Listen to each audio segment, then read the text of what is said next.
വരുന്നില്ല.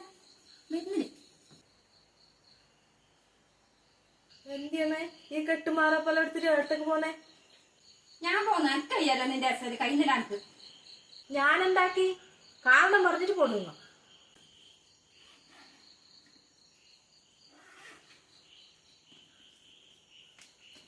കാരണം പറയുന്നു എനിക്ക് സമയമില്ല. ഞാൻ പോന്നേനെ. പോന്നുണ്ട പോയിക്കോട്ടെ. പിന്നെ ഇപ്പൊ കുറച്ച് കഴിയുമ്പോ ആദ്യം വരും ഇങ്ങോട്ട് വെറുതെ വിളിച്ചോണ്ടിരിക്കാൻ. അപ്പൊ എന്താ പറഞ്ഞ വിളിക്കാതോള്? എന്നാ തിരിച്ചു വിളിക്കുന്നത് ഞാൻ വിചാരിച്ചത്. വിളിക്കുന്ന മാതിരി ഇല്ലാട്ടോ. ഞാൻ പോന്നില്ല. എനിക്ക് തോന്നില്ല നിങ്ങൾ മടങ്ങിട്ട് വരുന്നു.